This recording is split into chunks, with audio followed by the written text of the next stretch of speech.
We were given this highly edited clip. Got it? 1, 2, 3, take up space! Tamir's in space! It's okay, leave Flynn up there. Flynn, mind you, look at Flynn, I gotcha.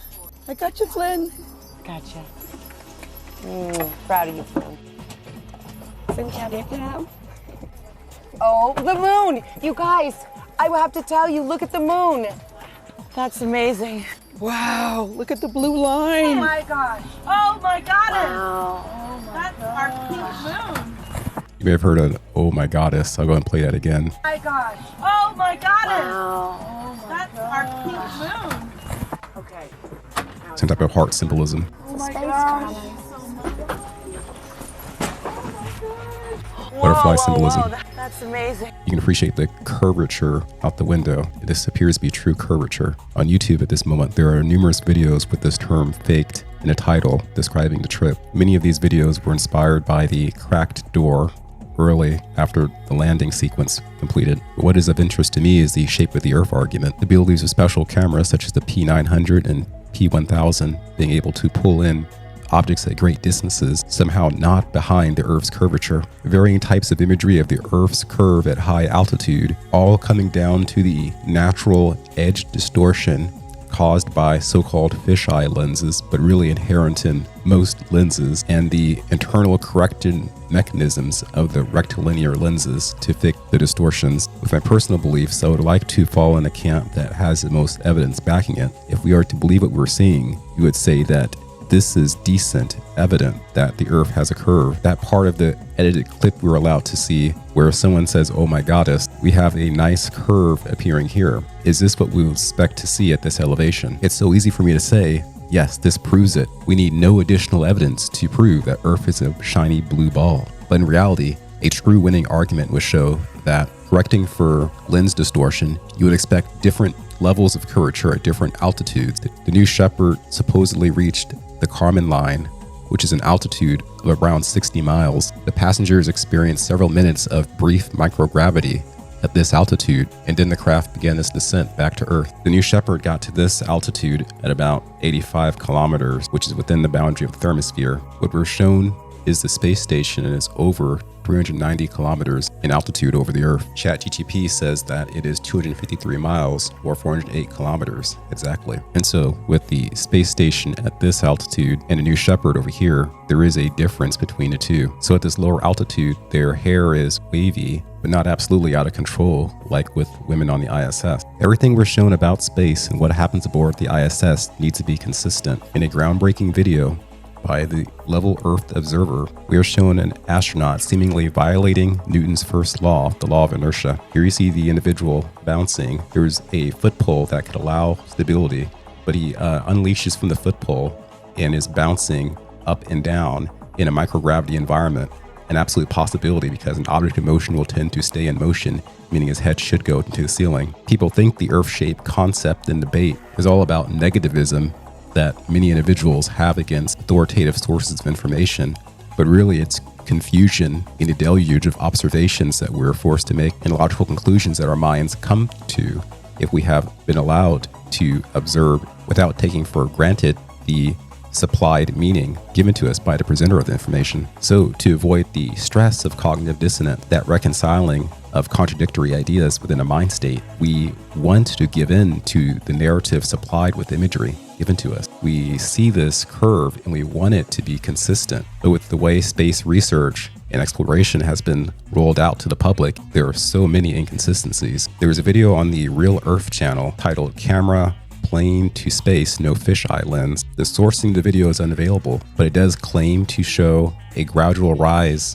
in altitude going up to 240,000 feet. And as you scroll through the video, the way the Earth appears in curvature does not significantly change with increased elevation. It appears to be relatively flat. The altitude of supposedly 200,000 200,000 feet winds up being less than 50 miles in altitude. So again, this example altitude is 240,000 feet. The New Shepard's altitude converted to feet is 351,000. So as your mind searches for the comforting consistency, you note, okay, so since the New Shepard got to a higher altitude than that example, and there is a slight curvature from the vantage point of New Shepard, this is consistent then. The Earth must begin to show curvature at an altitude of over 300,000 feet, right? Unfortunately not right. I had been trying to understand our world in this way for quite a while. Here's a video uploaded 2 years ago. At last, Russian cosmonaut shows us our world shape at level of ISS. So remember in this graphic, I showed you that the space station exists 408 kilometers in altitude, which was higher than the 107 kilometers of the New Shepard. It's actually around 4 times higher. So in this video,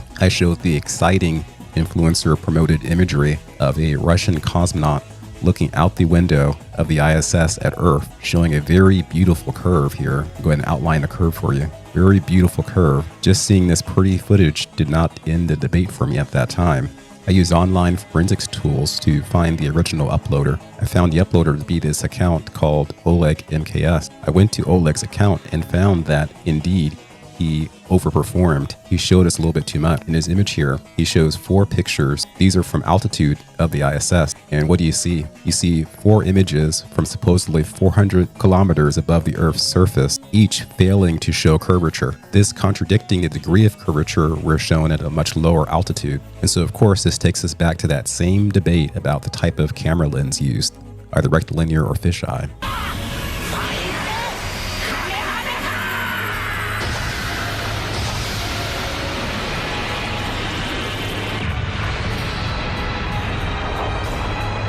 By the way, the example tweet I showed you from Oleg still exists to this day. It can be found by typing a new photos for you from Oleg in advanced search. Being consistent in matching expected degrees of curvature to altitude, I searched some of the available footage in the public domain. There are a number of videos that are essentially high altitude balloon flight, where the balloon will get to an altitude of approximately 31 kilometers, which is equal to around 100,000 feet in elevation. This example being 101,700 feet. If distorting lenses are not used, then you're usually greeted with rather level imagery that looks something like this. Here's a beautiful example from Brunel University in London. It reached 109,000 feet before the balloon burst, and you see a very beautiful straight line. There are many such examples of these level balloon flights posted to social media, but just keep in mind that the 100,000 feet shown is a far cry from the 360,000 feet elevation. And this over 300,000 foot elevation is a far cry from the over 1 million foot elevation of the ISS, which I already showed you is publicly flat. Publicly. Truth seekers, reconcile. Is it possible that some of our most beloved individuals, including Elon Musk, are involved with this deception? Remember, this was his banner, a SpaceX example. What type of camera lens was used? Now, just describing this issue I had with the landing. So we were shown this sequence of the door being opened prematurely.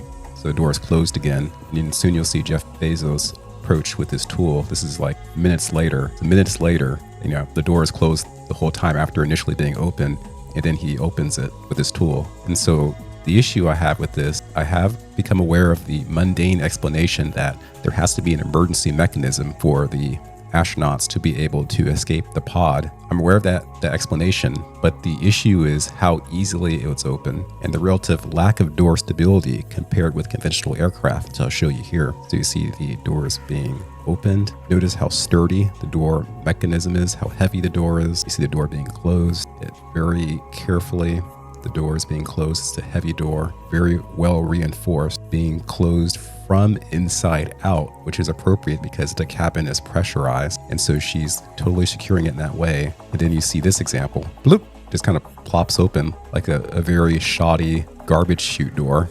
I mean, look at this. Where's the reinforced material?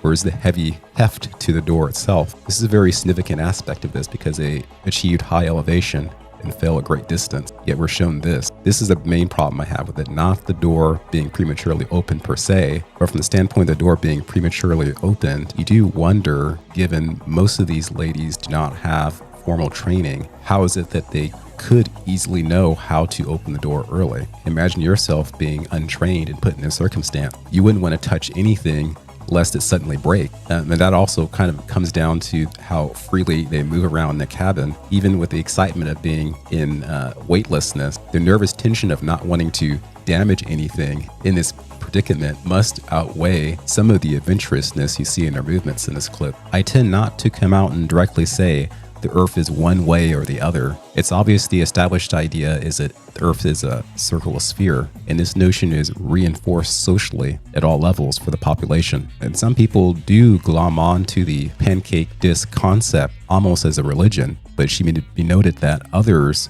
analyze the situation, see the inconsistencies, and then left to speculate what it all means. I've done videos in the past looking at visual evidence of the sun at different southern latitudes and noted that observationally it appears the 24-hour winter sun is suggested by the available video evidence. But at the same time, I don't brush away obvious inconsistencies. We have to go with what the reality is feeding us in general, ignoring the social conditioning from the mainstream media. The social conditioning is the social contagion, or it's the mind virus. This aspect of the reality is causing almost unlimited damage to people. I conclude this whole thing is spiritual. If you put this common term in to YouTube search, you'll eventually come across this channel known as Professor Dave Explains. This channel gets really high views for the videos. This example is 2 million. I would argue this is one of the most prominent shape of the earth debunking channels. The algorithm really loves this guy. I'm going to show you an interesting example. Destroying FE without using science. It's a video on the Professor Dave Explains channel. 5 million views. I sorted comments by recent, and so I observed in recent times that this person actually still replies to people, even as soon as 6 days ago. Let's look at what he says to them. Usually he's replying to someone who subscribes to a level playing theory of the Earth's shape. First example comment: "Wow, you're dumb." Here's another reply to this person. He says, "I doubt any glober believes that South America should be positioned that far from Australia on any map." And then he says, "What the F are you rambling about?" Another example, person says, "Why has there never been a flight going south of Antarctica?" Because they can't, because of the so-called wall there. And he replies, "What the F is south of Antarctica, you dumb piece of shit? Learn how cardinal directions work." So he's very cruel. And this is one of the most popular debunking YouTubers. And so I take this as a part of the evidence of the spiritual nature of this whole affair. To be fair with you, I think the cosmology of the unusual brown dwarf stars, the hypermassive all-consuming black holes, the gravistars, the super Earths, I think these concepts are all really cool. I mean, I would say in some respects, it could even be considered a preferred version of reality, if not for the risk of massive asteroids that can at any point cause the extinction of all things, or that fear that we could become the prey to alien species. So I admit there are some fears, but there is a lot of cool as well. But I can't allow my desires for how things ought to be to completely cloud an objective view of what the reality is showing us in all of its confusing glory. I think it's better to say you don't fully understand it. You acknowledge that it is somewhat a mess, but then you also acknowledge that it seems the imagery is trying to rip into you and make you feel uncomfortable.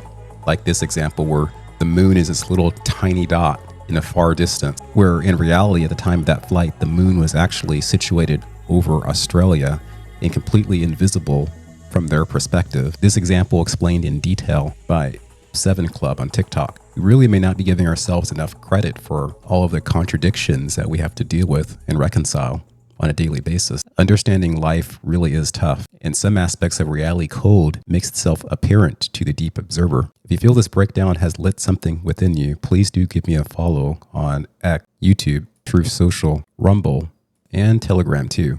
Thanks for watching.